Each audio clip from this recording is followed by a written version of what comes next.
I've always been told that I have a great reading voice, and I couldn't think of what else to do for a video. So I thought that I'd read for you guys. I'm short a few pieces of technology, so why not? The Christmas Miracle of Jonathan Toomey by Susan Wojciechowski. I will spell that for you. Wojciechowski.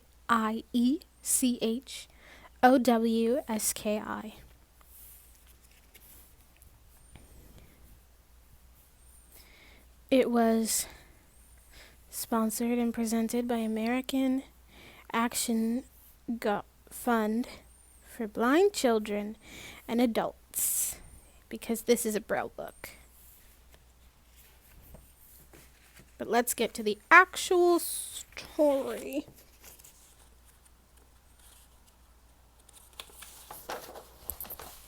All right. The Christmas Miracle of Jonathan Toomey. Jonathan Toomey is the best wood carver in the valley.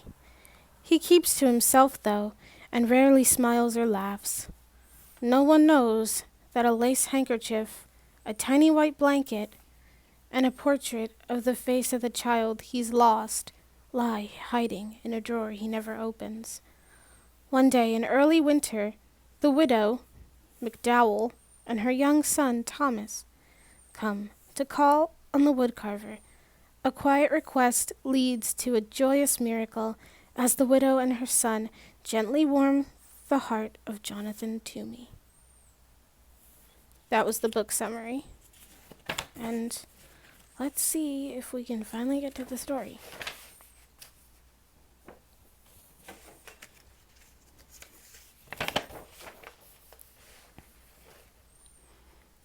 The village children call him Mr. Gloomy, but in fact, the name was Toomey, Mr. Jonathan Toomey, and though it's not kind to call people names, this one fit quite well. For Jonathan Toomey seldom smiled and never laughed. He went about mumbling and grumbling, muttering and sputtering, grumbling and griping.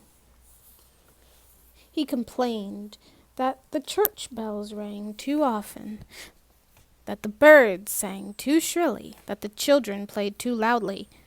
Mr. Toomey was a wood carver. Some said he was the best wood carver in the whole valley. He spent the days sitting at a workbench, carving beautiful shapes from rocks of pine and hickory and chestnut wood. After supper, he sat in a straight-backed chair near the fireplace, smoking his pipe and staring into the flames.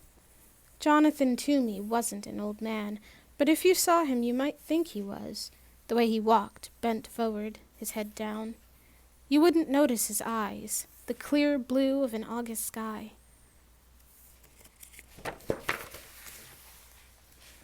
And you wouldn't see the dimple on his chin, since his face was mostly hidden under a shaggy, untrimmed beard, speckled with sawdust and wood carvings and, depending what he ate that day, the crumbs of bread or a bit of potato and dried gravy. The village people didn't know it, but there was a reason for his gloom, a reason for his grumbling, a reason why he walked hunched over, as if carrying a great weight on his shoulders. Some years earlier, when Jonathan Toomey was young and full of life and full of love, his wife and baby had become very sick.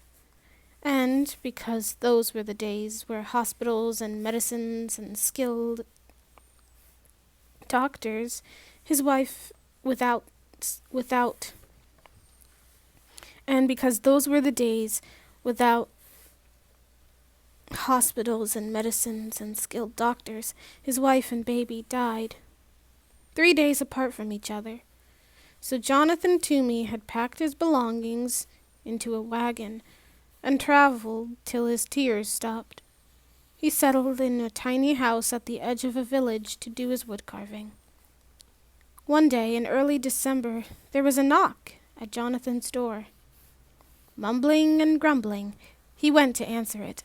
There stood a woman and a young boy. "I'm the Widow McDowell. I'm new in your village. This is my son, Thomas," the woman said. "I'm 7, and I know how to whistle," said Thomas. "Whistling is pish-posh," said the woodcarver gruffly. "I need something carved," said the woman, and she told Jonathan about her special set of Christmas figures for her grandfather, and that he had carved them for her when she was a girl. "After I moved here, I discovered that they were lost," she explained. "I had hoped by some miracle I would find them again, but it hasn't happened." "There are no such things as miracles," the woodcarver told her. "Now, could you describe the figures for me?" "They were sheep," she told him. "2 of them?" "Oh, 2 of them with curly wool," added Thomas. "Yes, 2, said the widow. "And a cow, an angel, Mary, Joseph, the baby Jesus, and the wise men." 3 of them, added Thomas. Will you take the job?" the widow asked. "I will." "I'm glad. I'm grateful.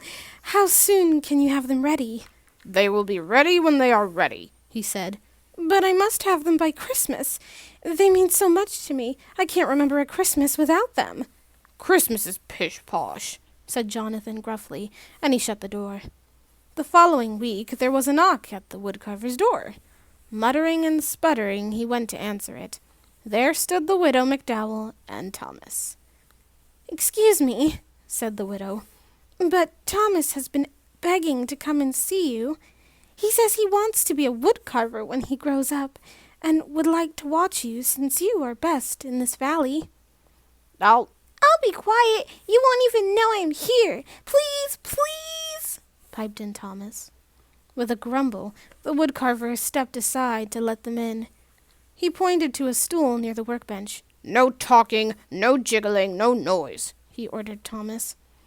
The Widow McDowell handed Mr. Toomey a warm loaf of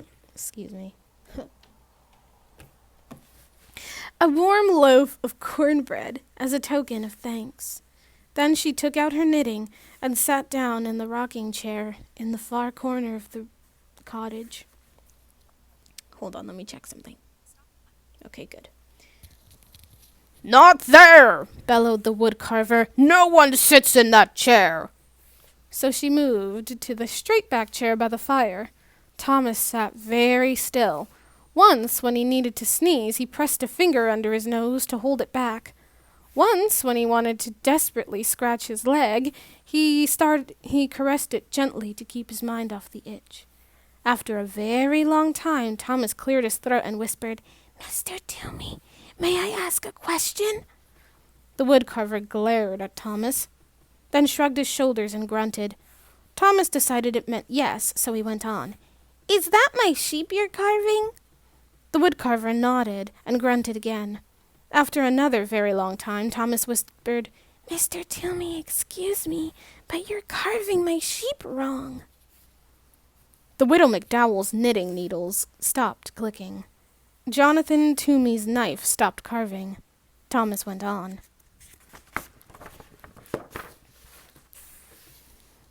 "It's a beautiful sheep, nice and curly, but my sheep looks happy."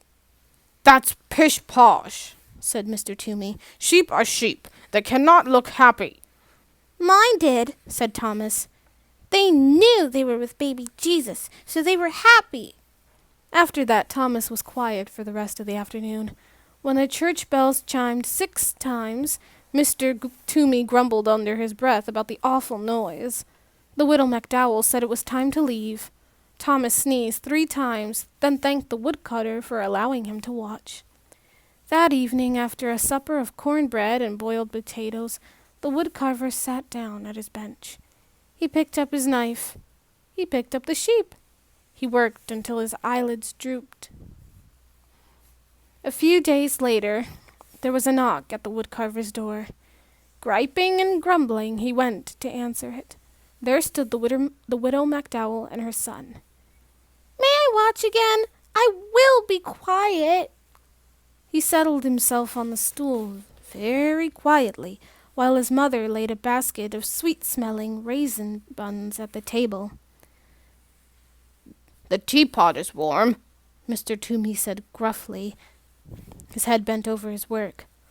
While Mr. Toomey was carving, Widow McDowell poured tea.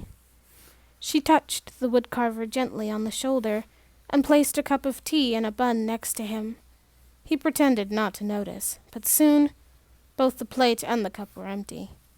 Thomas tried to eat the bun his mother had given to him very quietly, but it is impossible to be 7 and eat a warm, sticky raisin bun without making various smacking, licking, satisfied noises. When Thomas had finished, he tried to sit quietly.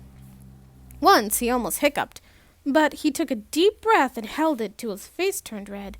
And once, without thinking, he began to swing his legs, but a glare from the woodcarver stopped him, and he kept them so still they fell asleep.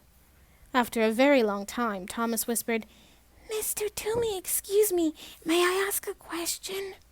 Grunt.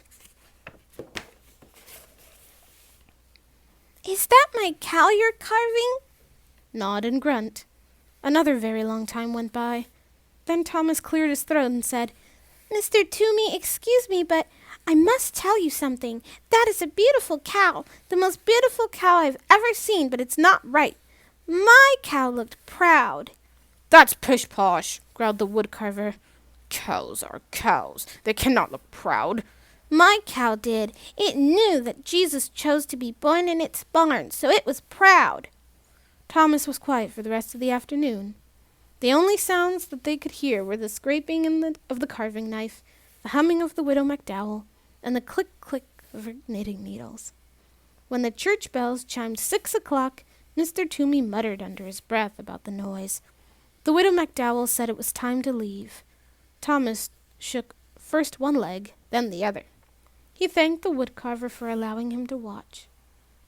That evening, after a supper of boiled potatoes and raisin buns, the woodcarver sat down at his bench. He picked up his carving knife. He picked up the cow. He worked until his eyelids drooped. A few days later, there was a knock on the woodcarver's door. He smoothed down his hair as he went to answer it.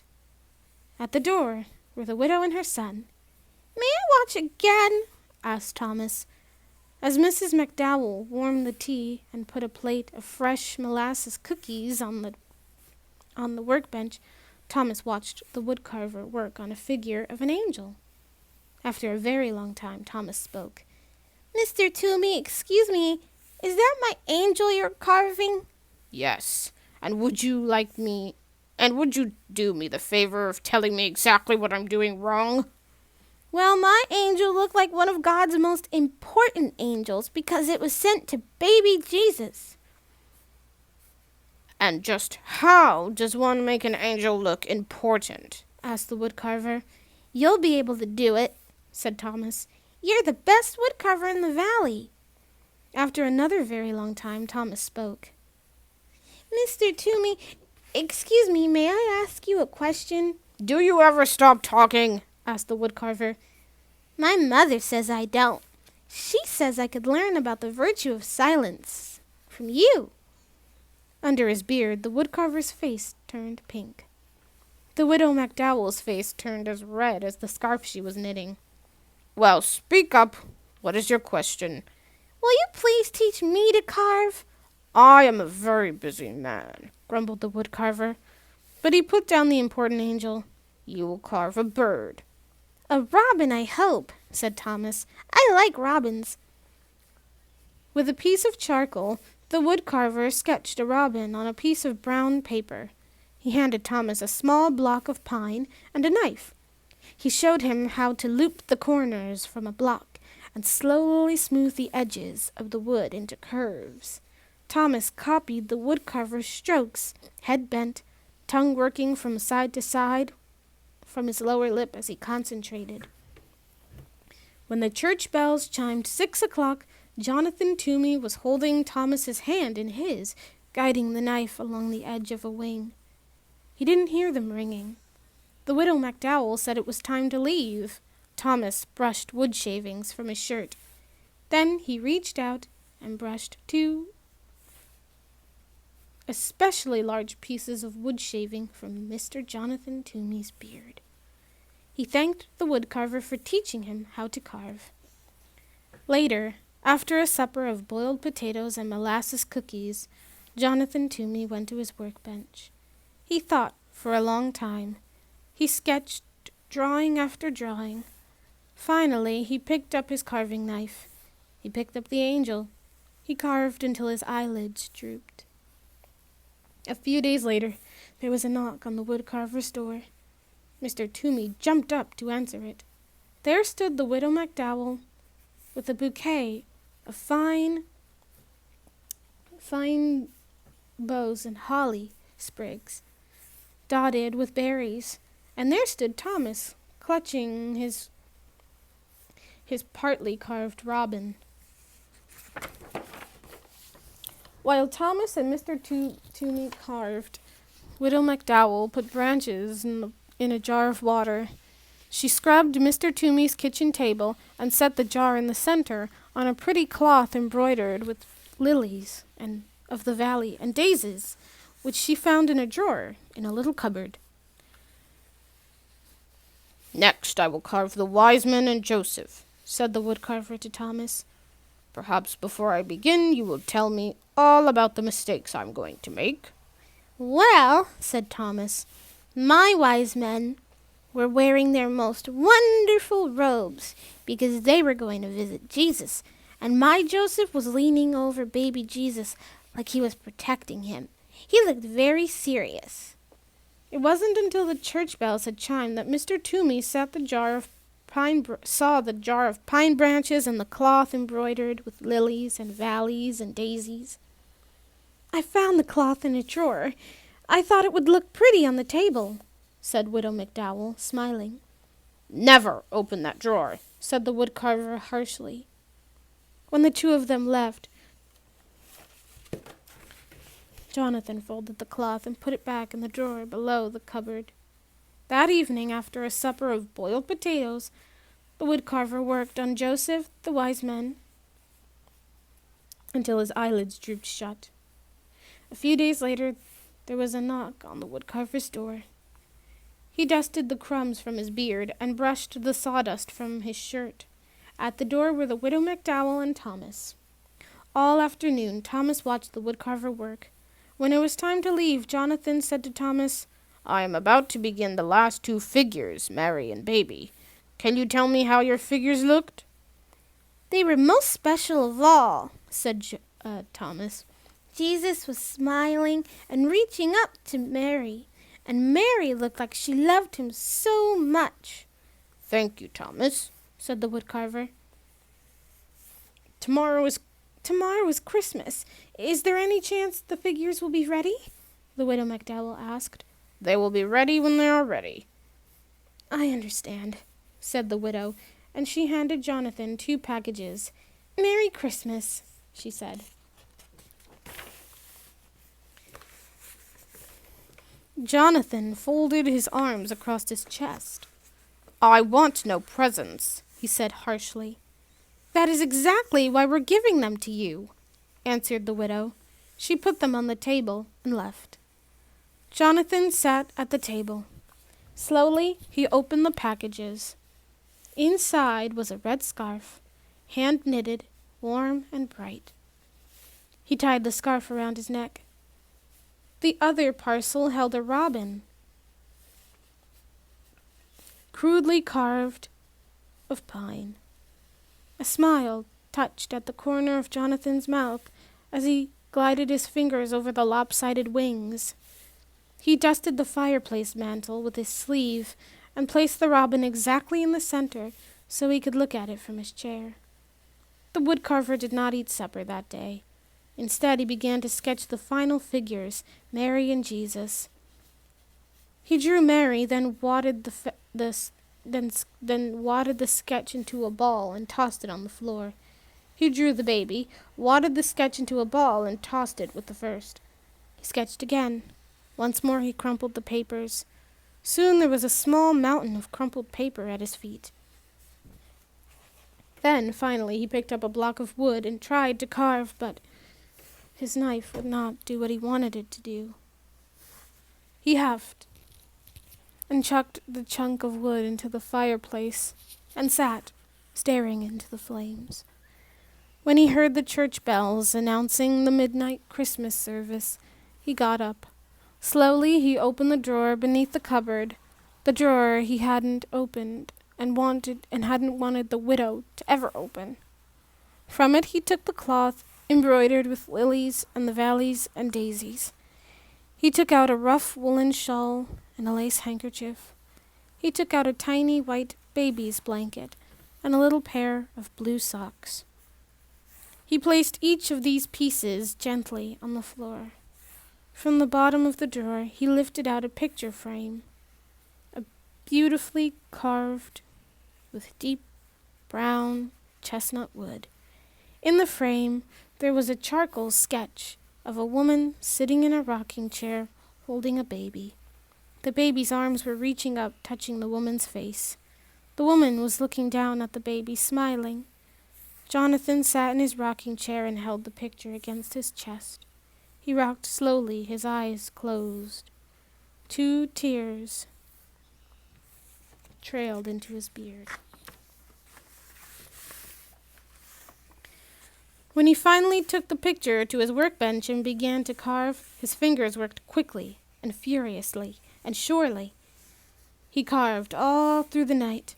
The next day there was a knock from the Widow McDowell. The next morning there was a knock on the Widow McDowell's door.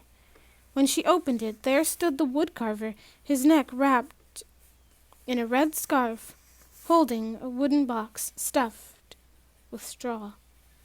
"Mr. Toomey," said the widow, "what a surprise! Merry Christmas!" "The figures are ready," he said as he stepped inside. From the box, Jonathan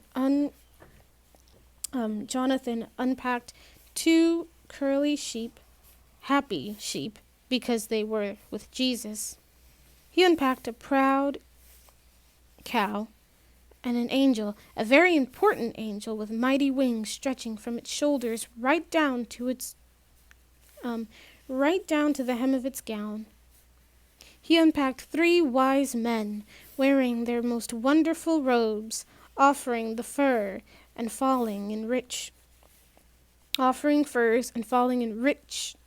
folds. He unpacked a serious and caring Joseph. He unpacked Mary, wearing a rough woolen shawl, looking down, loving her precious baby son. Jesus was smiling and reaching up to touch his mother's face. That day, Jonathan went to the Christmas service with the Widow McDowell and Thomas. And that day in the churchyard, the village children saw Jonathan throw back his head, showing his eyes as clear blue as an August sky, and laugh. No one ever called him Mr. Gloomy again. Thank you for listening. Merry Christmas, even though it's May.